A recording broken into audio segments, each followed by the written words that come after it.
Lezi indaba zehora lokuqala sekwethula lazo labukhoma ekomkhulu le-SABC e-Auckland Park eGoli bukeli nazi ezinohlonze emini nje.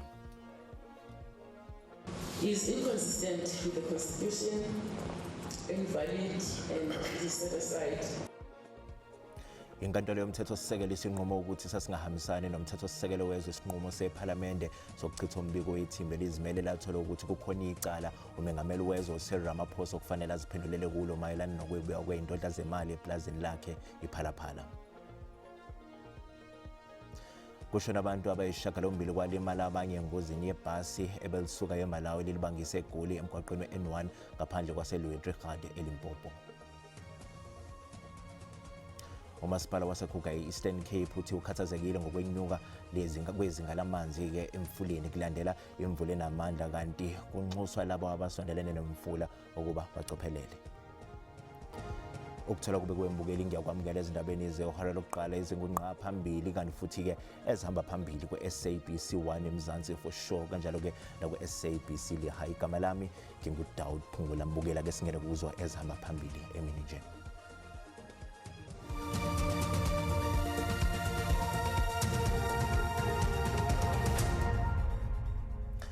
Inkantolo yomthethosisekelo isihlonzo ukuthi sasiphambene nomthethosisekelo wezwe isinqumo sephalamende sangozibandlela ngo-2022 sokuchitha umbiko wethimba elizimele omayelana nokwebiwa kwey'ndodla zemali eplazini likamengameli wezwe iPhalaphala.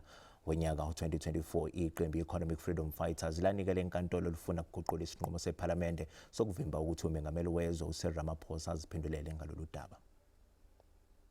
Iqembu i-Economic Freedom Fighters belifuna ukuthi inkantolo yomthethosisekelo iphoqe iPhalamende ukuthi lilandele inqubo efanele mayelana ukuthi umengameli wezwe uCyril Ramaphosa aziphendulele mayelana nokwebiwa kwemali eplazini lakhe iPhalaphala. Leli qembu belikhala nangokuthi isishayamthetho sikazwelonke azange silandele inqubo efanele ngalolu daba njengoba kwakumele sisungule uphenyo oluphelele ukuze kuqinisekiswe inqubo enobulungiswa. Those who have voted yes, 148, and those who have voted no, 214. Abstain. Hold on, honourable members. Abstention 2, and therefore the Section 891 inquiry will therefore not be proceeded with. Inkantolo ithole ukuthi ivoti langozibandlela ngo-2022 alihambisani nezimiso zomthethosisekelo. It is declared that the vote of the National Assembly taken on 30 December 2022 declining to refer the report of the independent panel to an impeachment committee as envisaged in the NA rules is inconsistent with the Constitution, invalid and is set aside. 7. The report of the independent panel is referred to the impeachment committee established in terms of the NA rules. 8. The first to four respondents are ordered to pay the cost of the first applicant, including the cost of the counsel, where applicable. I hand down the judgment. Lesinqumo sichaza ukuthi lolu daba luzobuyela ePhalamende ukuze kulandelwe inqubo efanele.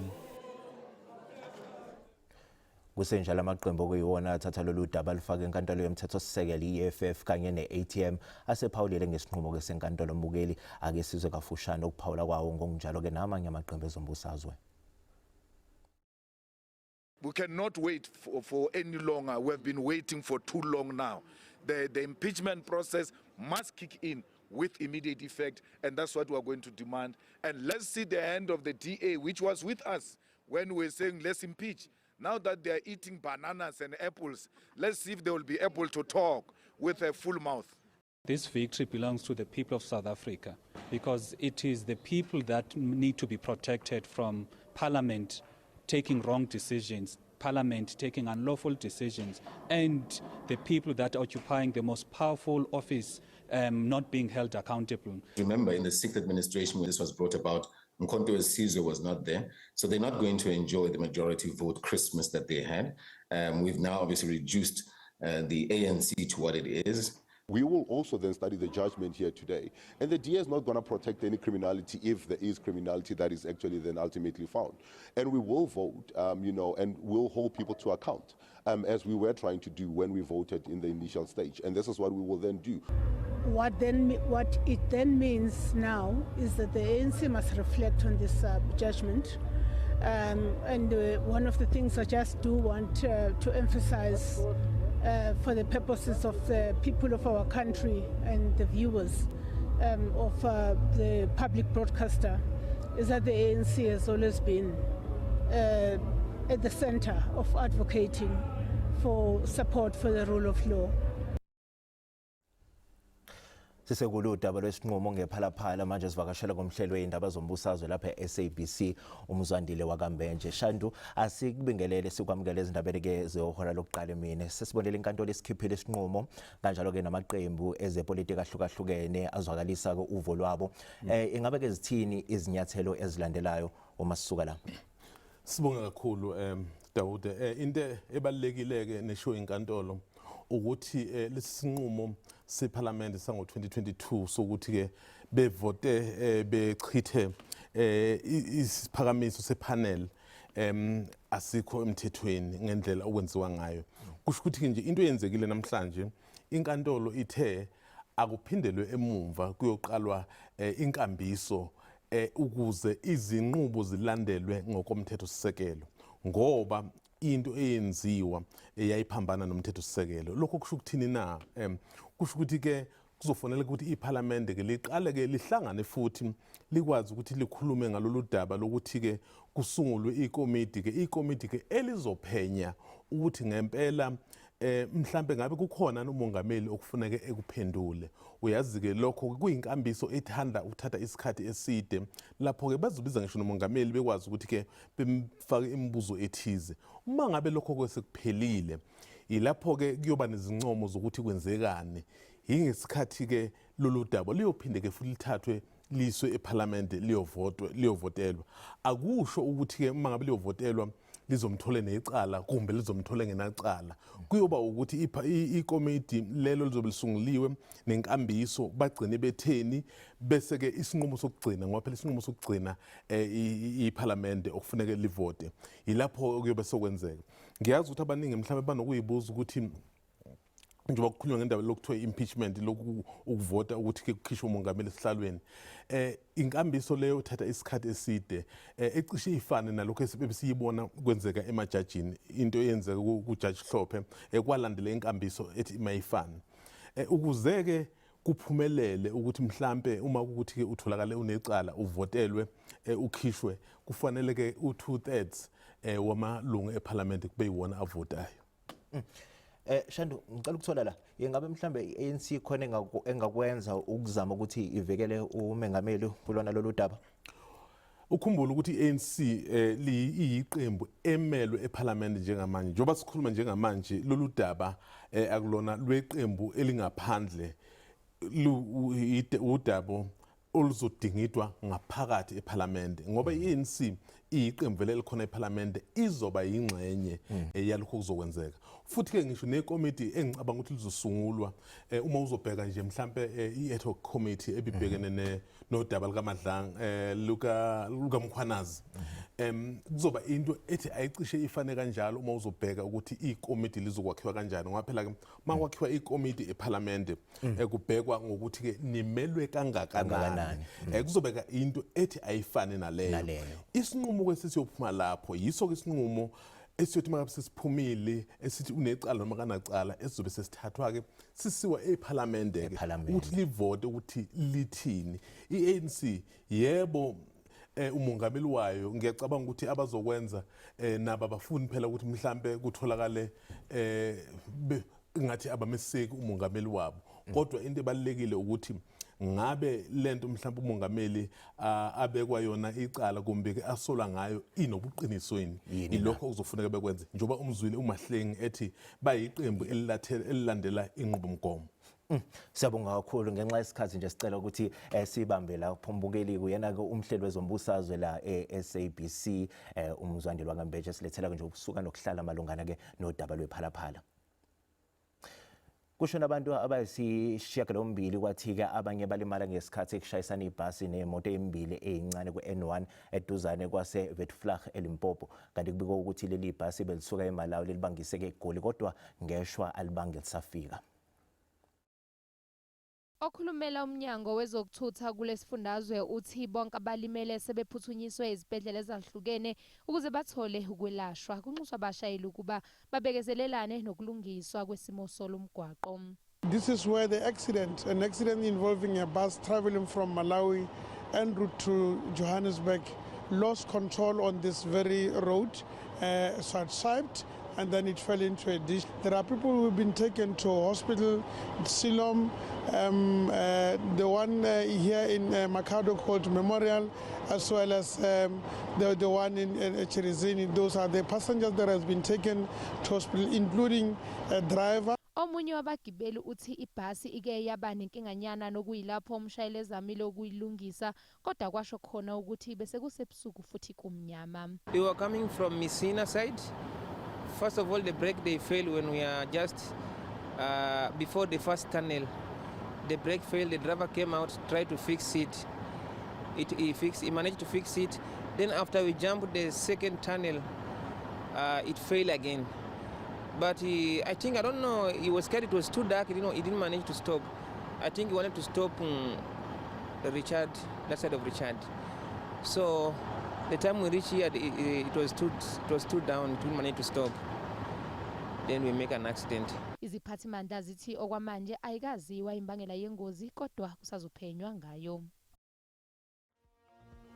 Mbukele sathi iqwetolo siyabuya nezinye izindaba zosuku unganyakaza.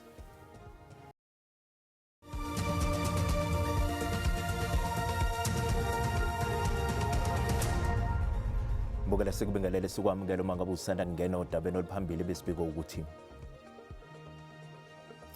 inkantolo yomthethosisekelo isinqumo ukuthi sasingahambisani nomthethosisekelo wezwe isinqumo sephalamende sokuchitha umbiko wethimba elizimele lathola ukuthi ukhona icala umengameli wezwe uCyril Ramaphosa okufanele aziphendulele kulo mayelana nokubekwa kwey'ndodla zemali eplazini lakhe iPhalaphala. Mbukela sikhumbuza ukuthi le indaba ziyatholakala ku-YouTube naku-SABC Plus. Ngena kuzuzicinge ngamagama athi SABC izindaba nakanjani uzozithola ngomnjalo bazo. Undunankulu wesifundazwe eKwaZulu Natal uThami Ntuli kanye nomkhuzi wamaphoyisa kulesa sifundazwe Lieutenant General Nhlanhla Mkhwanazi bazobamba umhlangano namhlanje nezinhlaka ezehlukene ukuzobhunga ngengqinamba yabo kufika abakudleli ngokungemthetho. Njengamanje ake sixhumana ke nentatheli ye-SABC umlondi wakaGadebe. Mlondi, asikubingelele sikwamukele ke indabeni zasemini besacela nje usichazele ukuthi ke ngabe ke yini engalindelwa kulomhlangano wanamhlanje. Sibingelele Dawudi, sibingelele umlaleli esekhaya. Umhlangano namhlanje ubizwe ikakhulukazi lapha uNdunankulu njengoba usushilo naye umkhuzi wamaphoyisa esifundazweni saKwaZulu Natal. Kanti ke masizwa ngaphakathi lo mhlangano thina sivumelekile ukuthi sibe kuwona. Kodwa bazothi masebeqedile ukukhuluma ikakhulukazi nalabo abamashayo ngoba nje ukukhumbula ukuthi ke kukhona izinhlelo abanazo lezi zokuthi bamashe edolobheni laseThekwini ngoba bekhala kakhulukazi ngokuthi kukhona abantu abakulelizwe abangenawo amaphepha ukuthi abagunyaza ukuthi babe lapha eNingizimu Afrika bebe beqhamuka emazweni angaphandle nabakhala kakhulukazi ngokuthi labo bantu labo bagcina bethatha imisebenzi abanye bagcina benza ubugebengu ezweni laseNingizimu Afrika. Kanti ke siyezwa ukuthi ke lapha ngaphakathi kukhona iminyango ehlukene kahulumeni ngoba kukhona uCocta, kukhona nawe lapha uTourism, bese kuzoba khona nabo futhi lapha abaqhamuka kumasipala kakhulukazi amaphoyisa akwametro ukuze phela ngoba nabo asohlangothini lokuthi kwezokuphepha ukuthi kufanele kubheke ukuthi ke ngabe laba bakhulunywa ngalolu daba lokuphepha nokukhulunywa ukuthi laba benza amabhizinisi endaweni engafanele ngabe benza amabhizinisi kuona kanye nayo iminyango ehlukene kahulumeni khona ngaphakathi ukuze bakwazi ukuthi baxoxe lolu daba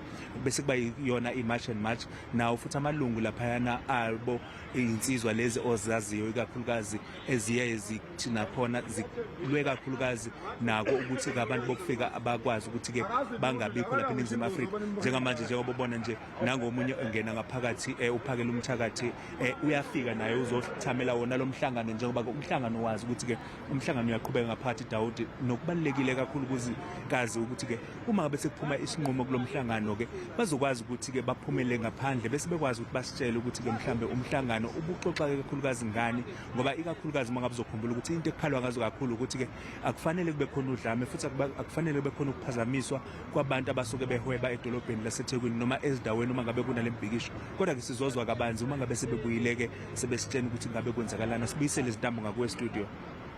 Sibonga kakhulu umbukeli yona ke intatheli yeziko lezindaba ze-SABC uMlondi Radebe Speaker Bukhoma eseThekwini lapha esifundazweni KwaZulu-Natal. Umkhuzi wamaphoyisa KwaZulu-Natal Lieutenant General Nhlanhla Mkhwana usethembise umndeni wephoyisa elibulawe Mount Edgecombe inyakatho yeTheku ngokuthi bazobathola maduzana ababulali bakaKapteni uLuwinel. Umkhwana ubekhuluma ke enkonzweni yomngcwabo kaKapteni Nele eyathanyelwa ke nangundunankulu wesifundazwe KwaZulu-Natal uThamintuli. Amalungu ombutho we-SAPS ngokwehlukana kwezinhlaka zawo ngaphakathi emaphoyiseni abeyingxenye yokuphelezela uKapteni Luwinel obesebenza ngaphansi kophiko lwezomhloli. Ngasekupheleni kwenyanga edlule uNel kanye nelinye iphoyisa balalelwe unyendle eMount Edgecombe ngesikhathi behamba ngemoto ebingahlobile ngezimpawu zezimoto zamaphoyisa. Ukhomishana uMkhwanazi wenza isibophezelo esiqinile kule nkonzo yomngcwabo kaNel ngokuthi labo abambulele bazobathola bephila noma ngabe sebethule. On behalf of the South African Police Service and the men and women in blue in this province who have worked tirelessly to make sure that we provide the service that is expected by the community. For me, on my side, having worn the badge, having gone through the trouble that Captain Nel has gone through, I understand the pain and the anger that the members, especially the members of Special Task Force, will have at this day. That one criminal is able to eliminate one of our operators, the highly trained member of the Special Task Force. I can give you assurance, operators, all of you that are here, that we'll find them. We will find the killers, dead or alive. We will find them pretty soon.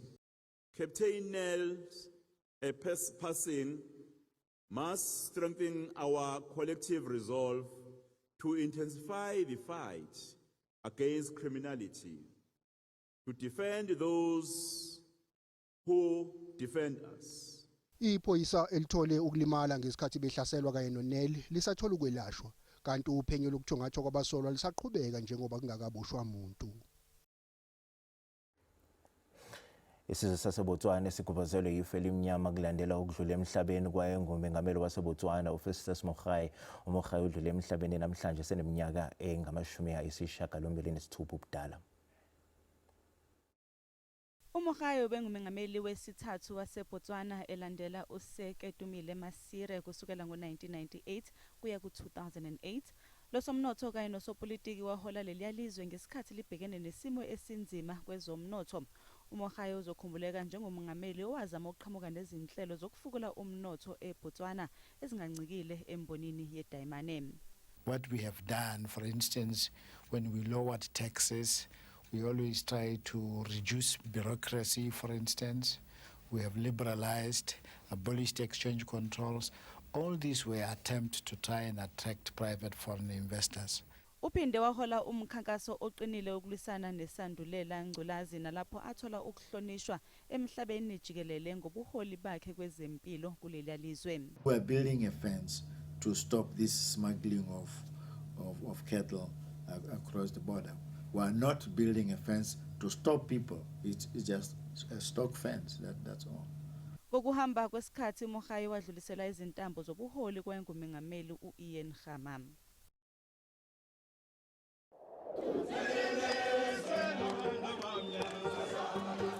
The Constitutional Committee of the Constitutional Assembly is meeting, discussing some of the very issues that you are setting out in your memorandum.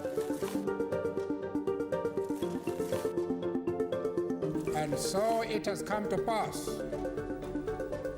that South Africa today undergoes her rebirth.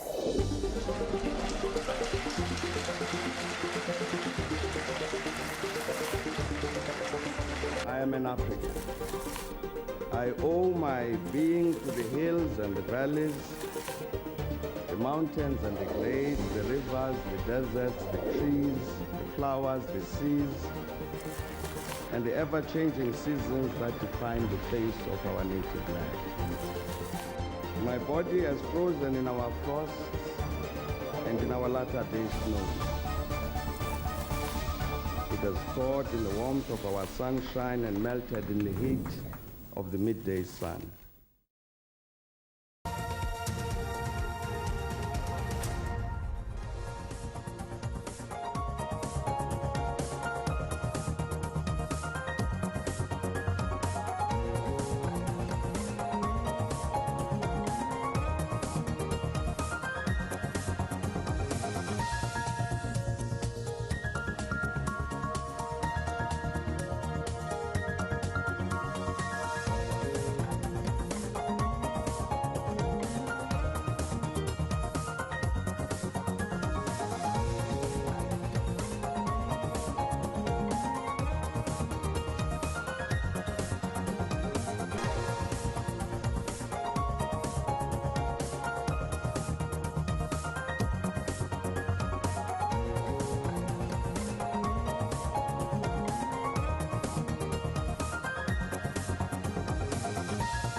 Bukele sizibeka lapha besikuphathele zona imini ozakwethu bayeza nezindaba ngolimi lesiSwati magama nxa yohora lesihlanu ntambama kanti ke thina sizobuya ke nezinye izindaba ngehora lesikhombisa kusihlwa kanti kwamanje usale kahle.